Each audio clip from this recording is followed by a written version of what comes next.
Graça e paz, amados. O pastor me convidou para estar aqui nessa noite, trazendo uma mensagem da parte do Senhor para vocês. E para mim é uma honra estar aqui essa noite. Mas eu também subo aqui com muito temor ao Senhor, porque é uma mensagem da parte dele. Então, vocês são o povo de Deus. E o Senhor, ele zela pelo seu povo.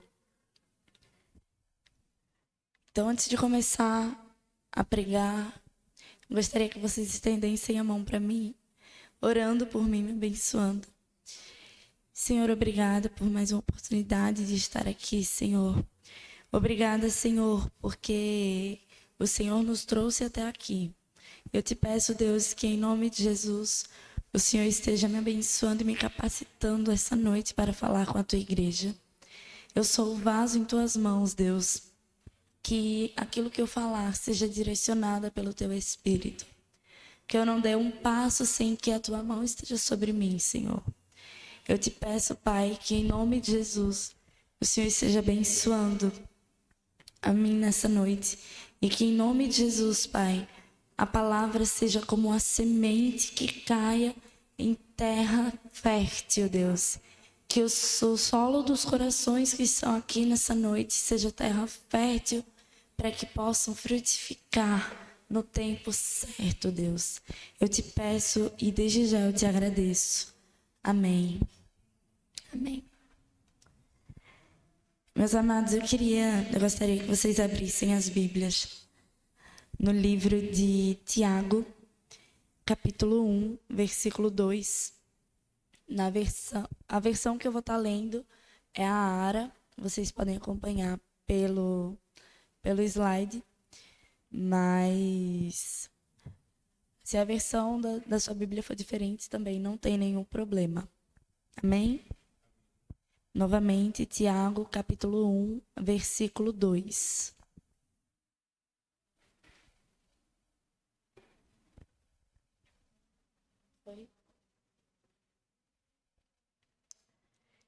Diz o seguinte a palavra do Senhor.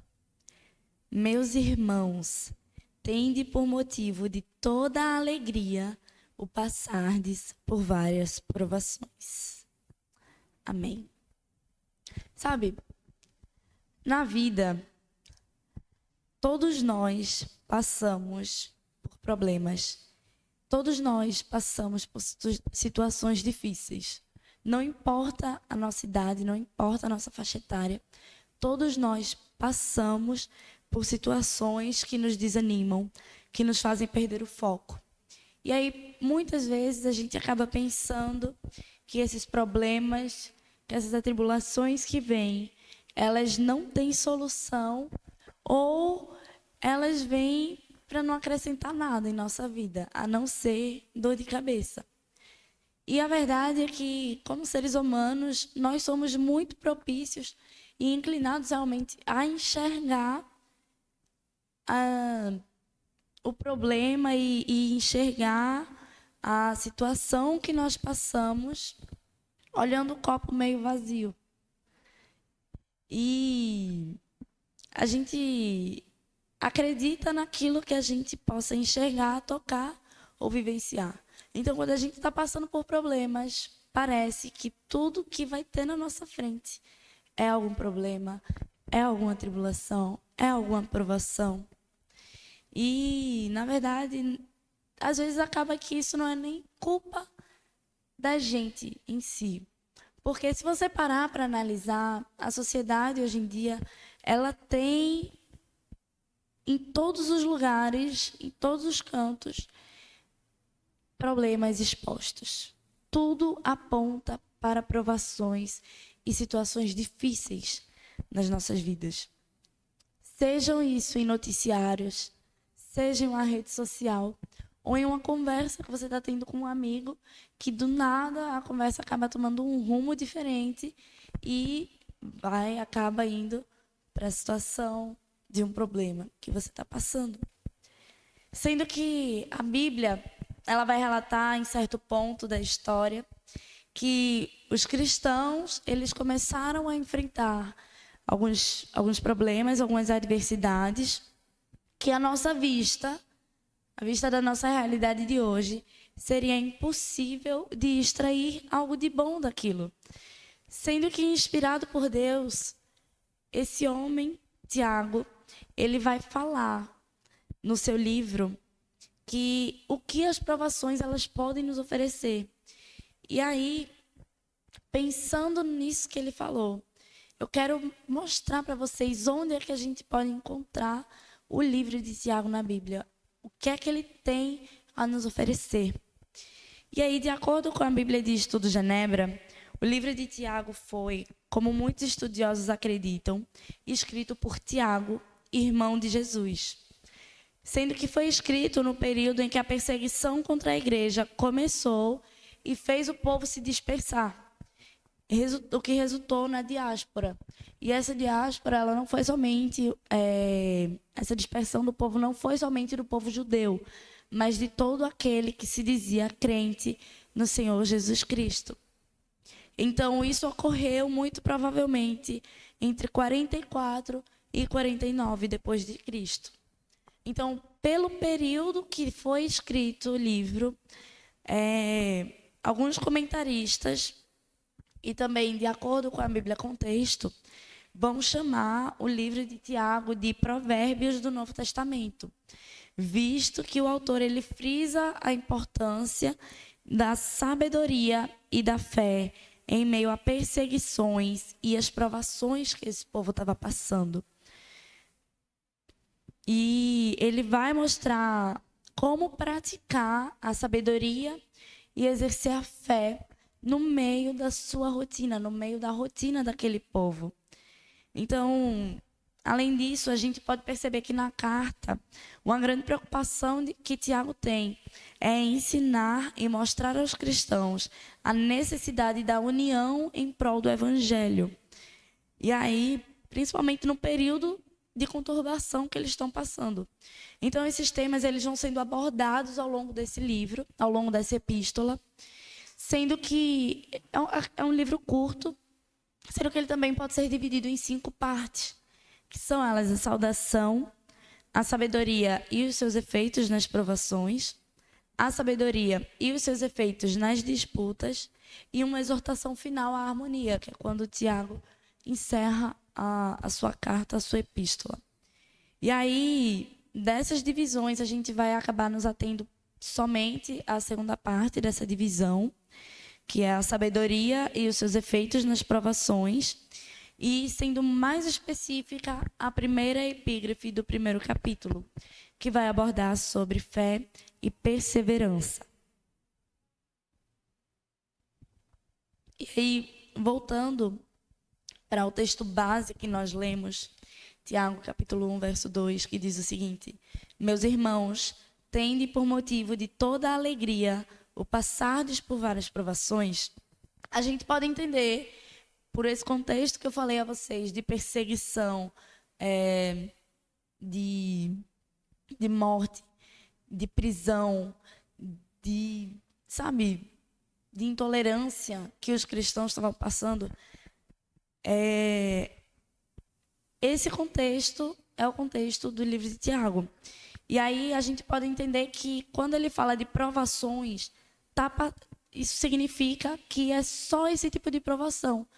Sendo que a palavra que ele usa é a palavra pirasmos, no original, no grego, é a palavra pirasmos, que pode significar tentação da fidelidade do homem, seja pela sedução ao pecado, seja pela condição das coisas ou pelas adversidades e aflições, que se encaixa muito nesse contexto. Então, essa provação também, algo muito importante para falar dela, é que ela é enviada pelo Senhor para testar ou provar o caráter, a fé ou a santidade de alguém. E aí, apesar de hoje em dia no Ocidente, os cristãos eles não serem perseguidos como no começo da igreja, a gente pode extrair desses versículos coisas que vão nos edificar e vão nos auxiliar na caminhada cristã. Porque a gente não pode negar que a gente passa por provações diárias, sim. Sejam elas por intolerância no ambiente familiar, no ambiente acadêmico, em um ambiente de trabalho que a gente vive, ou seja uma provação pelo pecado. Sendo que há algo de bom que resulta nas provações. E por isso Tiago diz que as provações elas devem ser motivo de alegria na nossa vida. Mas eu queria propor a vocês o seguinte tema para essa noite, que a gente vai falar, o que é que eu posso extrair de bom para mim? E aí, eu quero falar com vocês hoje sobre os efeitos das provações em nós. E aí, o primeiro efeito das provações, o que ela causa em nós, é que, por meio delas, a gente nos torna perseverantes e maduros. No versículo 3 do primeiro capítulo, versículo 3 e 4, vai dizer o seguinte: sabendo que a aprovação da vossa fé, uma vez confirmada, produz perseverança. Ora, a perseverança deve ter ação completa, para que sejais perfeitos e íntegros, em nada deficientes. E aí, a aprovação da nossa fé, ela produz em nós a perseverança. E a perseverança que Tiago vai falar aqui no original, sempre que eu for trazer uma palavra no original para vocês, eu vou estar utilizando como fonte o dicionário bíblico de Strong, sendo que a palavra que ele traz aqui é hopomonai, que significa constância. E quando se trata do Novo Testamento, é também a qualidade ou a característica de alguém que, passando por provações, ela não perde a sua fé. Ela não se desvia do seu propósito e nem da sua lealdade ao seu Senhor Jesus Cristo. Então, uma coisa que a gente precisa entender é que a provação, ela, na verdade, ela não é a provação em si, mas é a nossa ação diante daquilo que vem para nos testar, que vai nos tornar constantes e maduros na fé, que vai nos tornar perseverantes e maduros. Porque se a gente toma a decisão de permanecermos firmes na fé que nós escolhemos, a gente vai tomar a decisão de escolher o Senhor todos os dias, mesmo com tudo aquilo que a gente estiver passando. Seja um problema familiar, seja um problema no trabalho, seja uma situação difícil com amizades, com um relacionamento. Mesmo passando por tudo isso, se a gente escolher permanecer fiel a Deus, isso vai produzir em nós perseverança. E isso vai amadurecer a nossa fé. Então, a constância que a gente vai adquirir não significa que a gente vai estar sempre no topo e no auge da nossa vida com Deus. Mas isso significa que a gente não desiste de ter uma vida com Ele, o que é essencial na caminhada cristã.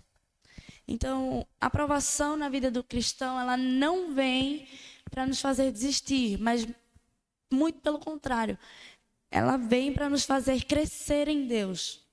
Porque quando a gente entende que, quando a gente, na verdade, escolhe ao Senhor no meio dos nossos problemas, no meio das tribulações, a gente vai amadurecendo e a gente vai reconhecendo que a nossa dependência vem somente do Senhor. A nossa dependência e a nossa força vem de Deus. Então, a perfeição que Tiago se refere aqui nesse versículo também, quando ele fala, para que vocês sejais perfeitos e íntegros, a palavra utilizada aqui para perfeição é telios, que significa aquele que não carece de nada necessário para ser completo. O que reafirma aquilo que eu falei, que a aprovação ela vem para nos fazer crescer em Deus, entendendo que Ele é suficiente nas nossas vidas. E isso nos faz entender que a plenitude da nossa vida cristã nessa terra está no Senhor. A plenitude da nossa vida enquanto passamos, enquanto peregrinamos nesse mundo, é entender que somos plenos somente no Senhor. E se nós temos Ele, nós não temos deficiência em nenhuma área da nossa vida. Em nada deficientes, como afirma o autor do livro de Tiago. Então, o primeiro efeito da aprovação em nós é que ela nos faz perseverar e ela nos amadurece. O segundo efeito da aprovação em nós é que ela nos faz pedir por sabedoria. No versículo 5 vai dizer o seguinte: se, porém, algum de vocês necessita de sabedoria, peça a Deus, que a todos dá liberalmente, e nada lhes impropera, e ser-lhe-á concedida. Então, além de um caráter perseverante e maduro que nós produzimos em meio às provas, ela também nos faz pedir por sabedoria. E isso é, na verdade, um resultado do caráter que já foi sendo moldado em nós a partir do momento que nós decidimos permanecer fiéis ao Senhor. Então, a gente primeiro permanece fiel e aí não dá para permanecer sem sabedoria. Então, a gente pede sabedoria ao Senhor. E a gente se aproxima diante de Deus humildemente, com humildade no coração, reconhecendo que a nossa dependência vem dele para que a gente possa passar pelas provações. Então, quando a gente se aproxima diante do Senhor, pedindo por sabedoria para enfrentar o que quer que a gente esteja passando, a Bíblia vai falar que o Senhor, ele está aberto a conceder a sabedoria a todos. O Senhor, ele não faz distinção. Ele não vê se você tem pouca idade, se você tem muita idade. O Senhor, ele não vê se você é crente há mais tempo, se você é crente há menos tempo. O Senhor, ele entende que você está necessitando de sabedoria e está enxergando nele a fonte da sabedoria que você precisa. De coração muito humilde, sabe? E o Senhor, ele enxergando isso, ele concede a sabedoria para que a gente possa passar pelas provações sem perder a fé, sem esmaecer. Então, um fato muito interessante é que a palavra utilizada para sabedoria aqui é Sofia, que, dentre tantos significados, o que eu acredito que mais se encaixa nesse contexto é seriedade e prudência adequada na relação com pessoas que não são discípulos de Cristo. Habilidade e discrição em transmitir a verdade cristã. Duda, por que você acha que esse é o que mais se encaixa? Porque vocês lembram do contexto que eu falei? Os cristãos aí, eles estavam sendo perseguidos.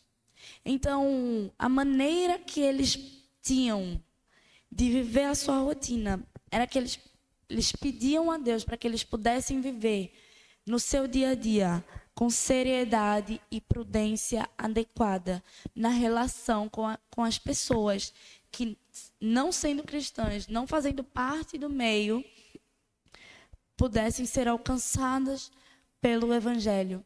Mesmo que para isso eles não precisassem falar nada. E aí, há uma frase muito famosa que diz o seguinte: pregue, e se necessário for, use palavras. E aí, na sociedade atual, é algo que a gente deve buscar fazer. Principalmente se a gente estiver passando por algum tipo de perseguição no ambiente que a gente se encontra. Seja ela por intolerância, seja essa perseguição no âmbito familiar. Porque quando a gente diz que é cristão, a gente assume um compromisso, não somente com Deus, mas com toda a sociedade. Então, qualquer errinho, qualquer errinho, as pessoas vão apontar o dedo para dizer: ah, mas tu não era crente? Tu tá passando por isso, tu ainda se diz crente? Onde é que está o teu Deus que te permite passar por esse tipo de situação? Que te permite passar por esse tipo de problema? Então Tiago fala assim: olha, se vocês necessitam de sabedoria, peçam a Deus. Peçam a Deus a prudência adequada na relação de viver com as pessoas que não são cristãs, mas que estão ao seu redor. Então, a maneira como a gente vive deve pregar Jesus, independente da situação que nós estamos passando. E para isso a gente precisa orar a Deus, para que Ele nos dê essa sabedoria necessária. E uma vez adquirida essa sabedoria, ela não se esvai. Porque a gente precisa ter em mente que esses problemas, eles vão passar. As tribulações nas nossas vidas, elas vão passar. Elas são passageiras. Sendo que, a partir do momento que a gente começa a amadurecer na fé, a partir do momento que a gente pede a Deus por sabedoria, a sabedoria, ela não se esvai. E a maneira como a gente passa a viver e a enxergar a nossa vida e a vida do próximo com sabedoria não será algo que irá junto com a aprovação. Porque uma vez acostumados a viver transmitindo a mensagem do Evangelho com as nossas vidas, nós sairemos das provas mais firmes no Senhor. E nós sairemos também com um caráter aprovado por Deus.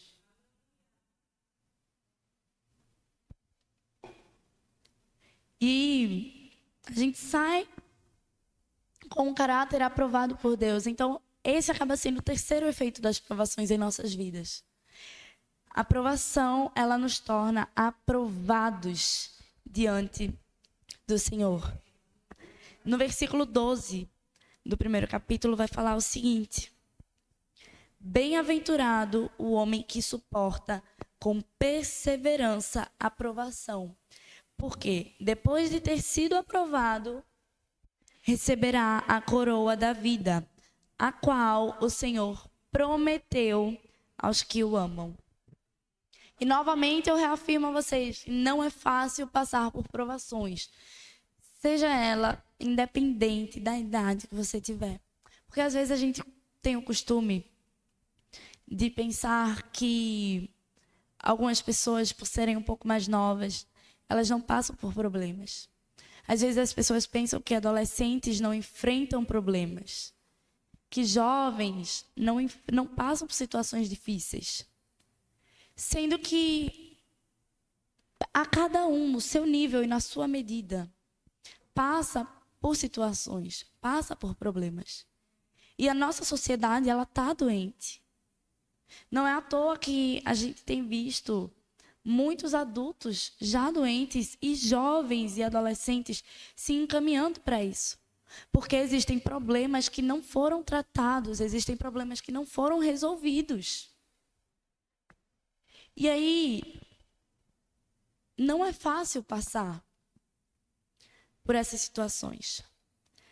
Mas, como eu falei antes, eu reafirmo aqui novamente, é a maneira que a gente vai decidir enfrentar essas provações que vão determinar quem nós vamos ser diante de Deus. E existe uma recompensa da parte do Senhor se a maneira que a gente decidir lidar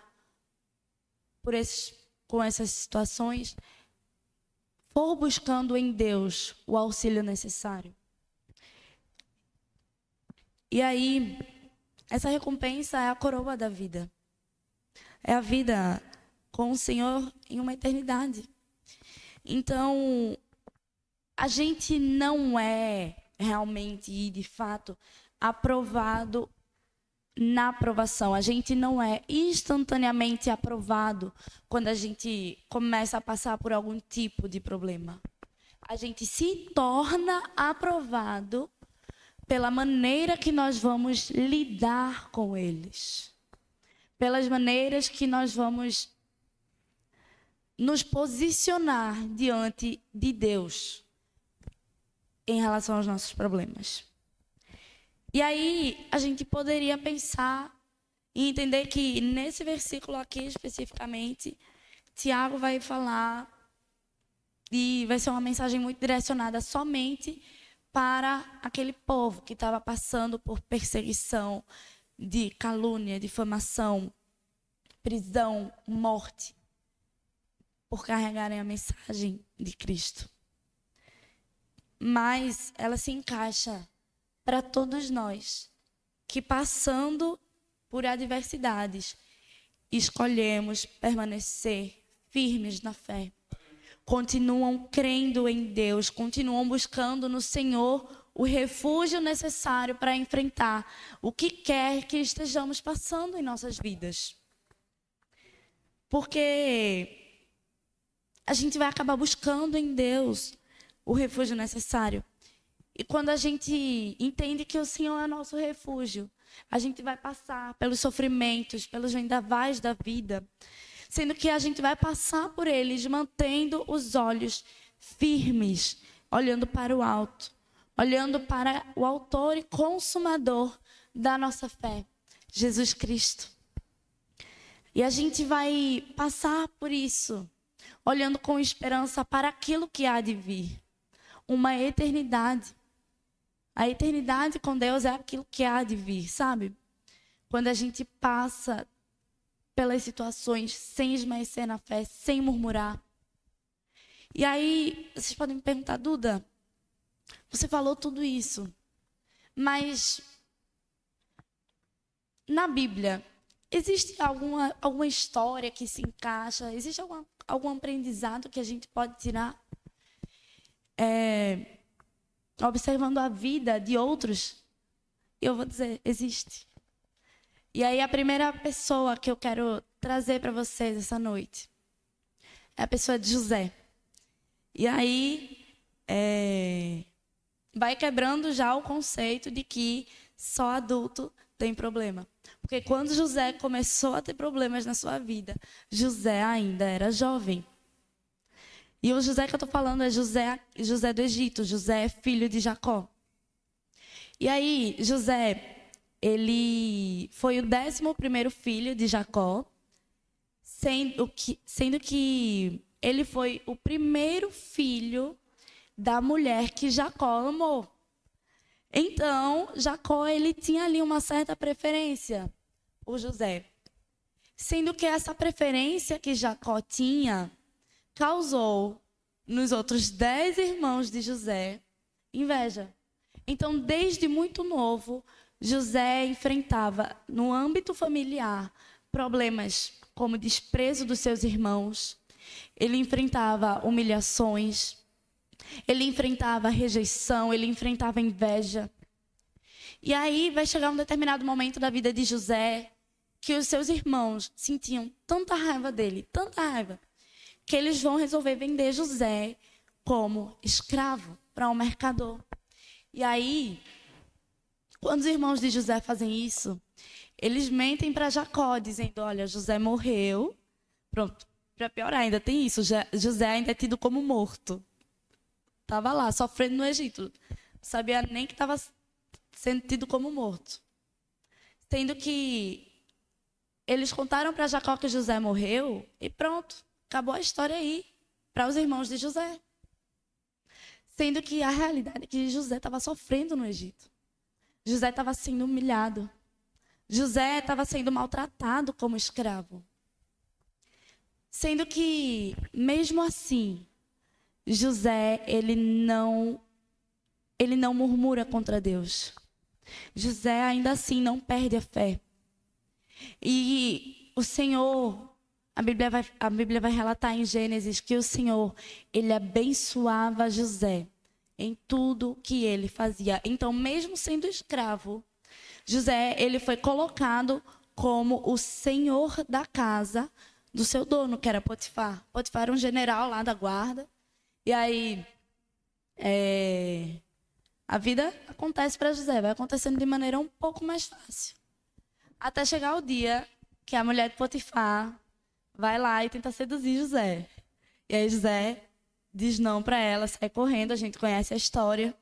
Nisso que José sai correndo, O pobre coitado, já tendo passado por tanta coisa da vida, vai ter que enfrentar agora a prisão. Porque a mulher que o seduziu, que tentou seduzir, na verdade, não aguentando a rejeição, foi dizer que José havia tentado alguma coisa com ela. E aí Potifar vai e coloca José na prisão.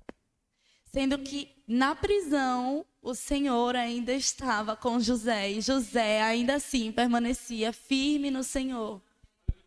E a Bíblia vai falar que na prisão José foi abençoado por Deus. E ele foi colocado como o chefe lá na prisão. Sabe? Quando a gente não perde a fé em Deus, mesmo nas situações mais improváveis da nossa vida, mesmo em meio às provações que a gente passa, o Senhor, Ele nos abençoa, Ele nos recompensa. E aí, José, ele era a referência. Até que chega um determinado ponto da história que chegam lá na prisão o copeiro do faraó e o padeiro, o cozinheiro do faraó. E aí José interpreta o sonho deles e ele diz assim: um vai morrer, o outro vai viver. Estou aqui resumindo muito a história para vocês, porque a história de José é muito linda, muito profunda. Mas aí ele diz assim: um vai morrer, o outro vai viver. Aí ele fala para o que vai viver. Ele diz assim: olha, quando você estiver lá no palácio do faraó, você lembra de mim. E aí o copeiro, que era o que vai viver, diz assim: beleza, eu lembro sim. Pois coitado de José, porque se passam anos e ninguém lembrava dele. Até que um dia o faraó tem um sonho. E aí nesse sonho, o faraó ficou muito perturbado porque ninguém conseguia interpretar esse sonho. Aí o copeiro da guarda, o copeiro do faraó vai dizer assim, lembra de José: olha, existe um rapaz lá na prisão que ele interpretou o meu sonho. Eu vou trazer ele para cá, faraó. Aí o faraó diz e vai dizer: beleza, traz ele para cá para interpretar o seu sonho. E aí José interpreta o sonho do faraó. Amém. Sendo que quando José interpreta o sonho do faraó, o faraó diz assim: não há ninguém no Egito com tamanha sabedoria igual você, José. E aí o faraó vai e faz o quê? Coloca José como governador do Egito. E José, aí você pensa, terminou os problemas na vida de José.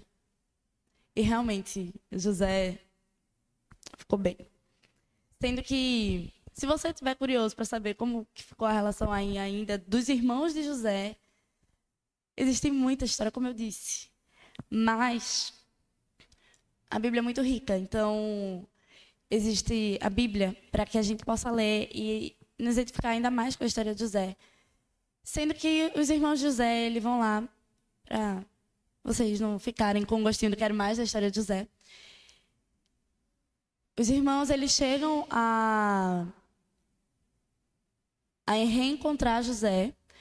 E José, naquele momento, mesmo sem negar o Senhor, mesmo sem esmaecer na fé, no momento que José reencontra os seus irmãos, ele podia ter ido de encontro aos seus princípios. Sendo que, mais uma vez, na provação familiar que José passava, José, ele é aprovado por Deus, porque ele perdoa os seus irmãos. E ele, além de perdoar os seus irmãos, ele honra os seus irmãos. Então, a gente vê que a vida de José é um exemplo para nós. E observando a vida dele e lembrando de tudo aquilo que eu havia falado anteriormente sobre os efeitos que as provações elas produzem em nós, eu quero falar para vocês a primeira coisa que a gente pode levar para as nossas vidas a partir de hoje, a partir dessa noite. E a primeira coisa é que a constância, ela caminha lado a lado com a sabedoria. Lembrando aqui que a sabedoria, que eu estou tratando é a sabedoria da prudência no modo de viver com relação aos que não são cristãos. José, ele permanecia firme, mesmo com tudo aquilo que ele passava, ele permanecia firme. Então, ele era constante. Sendo que ele poderia permanecer firme no Senhor sem que ele soubesse lidar com as pessoas que estavam ao seu redor. Sendo que ele sabia. Então, ele tinha a sabedoria. E a constância, ela caminha lado a lado com a sabedoria nas nossas vidas.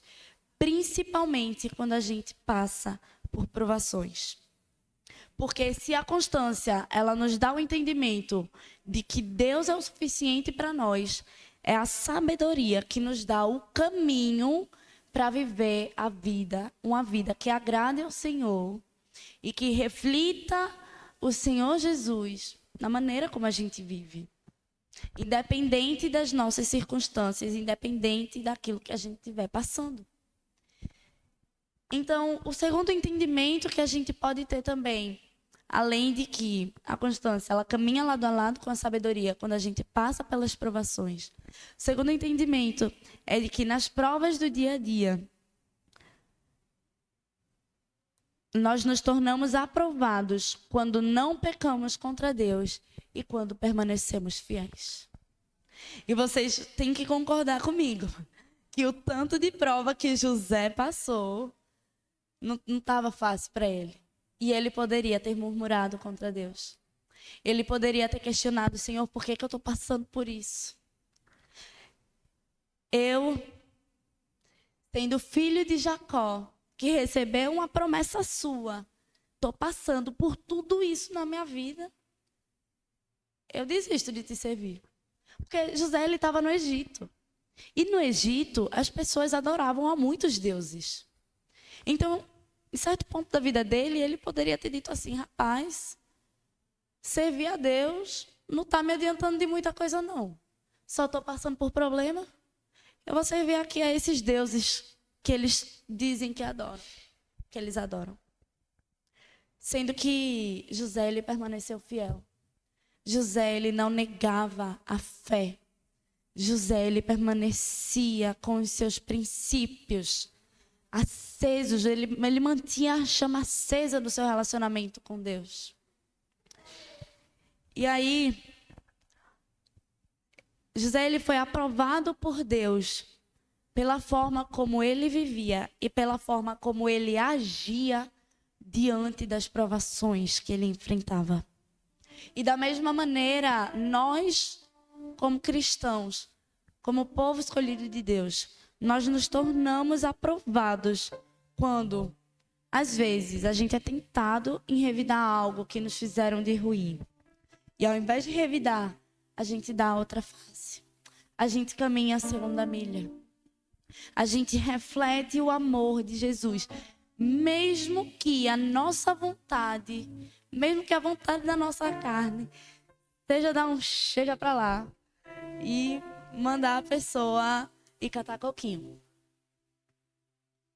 A gente é aprovado quando a gente age como Cristo agiu. E a gente às vezes pode pensar que as provações, elas são grandiosas, sendo que a nossa fé e o nosso caráter, ele é provado e forjado nas coisas do dia a dia. O nosso caráter, ele é aprovado por Deus, não somente nas grandes provações e não somente nas grandes perseguições, não somente quando a gente está entre a prisão ou a liberdade, mas o nosso caráter, ele é aprovado e forjado pelo Senhor quando a gente escolhe dar outra face, quando a gente escolhe perdoar, quando a gente escolhe amar alguém que nos feriu com as palavras. E é por isso, que é por essas provas do dia a dia que a gente é aprovado, que a gente precisa pedir por sabedoria ao Senhor. Porque se a gente não tiver sabedoria, a gente não vai conseguir. Se a gente não se manter constantes e perseverantes em um relacionamento com Deus, a gente também não vai conseguir. Porque ninguém aqui é bonitinho de Jesus. O perdão, ele é um dom do Espírito. Então, se a gente não tiver conectados com Deus, a gente também não vai conseguir dar outra face. A gente não vai conseguir perdoar. E aí, eu queria frisar novamente a importância de nós buscarmos no Senhor o socorro para aquilo que nós enfrentamos. Porque quando a gente busca em Deus, e é somente em Deus que a gente vai entender que a provação ela não vem para nos derrubar. As tentações elas não vêm para nos destruir. Muito pelo contrário. Elas vêm para nos moldar. Elas vêm para nos forjar. Ela vem para nos fortalecer em Deus. E é por isso que Tiago vai dizer, olha, vocês se alegrem quando vocês passarem pelas provações. Se alegrem quando passarem pelas provações, porque vocês estão sendo moldados pelo Senhor. A Bíblia vai dizer que nós somos filhos de Deus. E vai dizer também que o Pai, ele corrige o filho que ama. E como é que o nosso caráter ele vai ser corrigido, moldado e aprovado por Deus se a gente não passar por coisas que vão nos trabalhar, que vão nos amassar, que vão nos moldar na mão do oleiro? A gente não tem como ter um caráter aprovado por Deus se a gente não passar por essas provações. E é por isso que a gente precisa se alegrar quando passar por elas. Porque isso significa que o Senhor, ele nos ama tanto, mas tanto, que ele está forjando quem nós somos, para que um dia nós possamos estar em uma eternidade com ele. E aí pode parecer fácil falar. Pode parecer fácil você falar assim, Duda, mas você não sabe de nada. Você não sabe pelo que eu estou passando. Sendo que é como eu disse. Todos nós passamos por problemas. Todos nós passamos por lutas. Cada um aqui sabe a sua guerra. Cada um sabe onde o calo aperta. Então, não é um nível, a gente não está aqui em uma competição para saber quem passa por mais prova, quem passa por menos prova. Mas o Senhor, ele está aqui nos ensinando e dizendo, olha, não importa o que quer que você esteja passando, passe constante em mim. Passe pelos seus problemas e pelas situações que te afligem, buscando o socorro necessário em mim. E aí, quem fala pra gente se alegrar nas provações é o próprio Deus. Justamente porque a gente vai estar sendo moldado por Ele. Se a gente decidir nas provações permanecermos fiéis a Ele. Então, a gente não pode desanimar. Eu sei que às vezes é difícil permanecer constante. Mas a gente precisa olhar para o alto. E a gente precisa pedir ao Espírito Santo, Senhor, me traz à memória aquilo que me dá esperança. E a esperança na nossa vida, ela não é uma esperança terrena. Ela não é uma esperança passageira. Mas a nossa esperança maior é saber que um dia, quando tudo isso passar, nós estaremos com Ele na eternidade. Essa é a nossa esperança, essa é a nossa maior alegria. Então a gente deve olhar com alegria, a gente deve olhar com uma esperança para a recompensa que o próprio Deus, Ele prometeu a nós. Não foi um homem que prometeu. Foi o próprio Deus, e a Bíblia vai dizer que Ele não é homem para que minta, nem filho do homem para que se arrependa. E se Ele disse que Ele daria a coroa da vida para aqueles que perseverassem, é porque Ele assim o fará, se a gente permanecer firmes e fiéis a Ele. Que a gente possa ter em mente e que a gente possa ter gravado nos nossos corações que é a eternidade com Ele que faz tudo valer a pena. A eternidade com Ele, que nada se compara aos sofrimentos e às provações que nós passamos.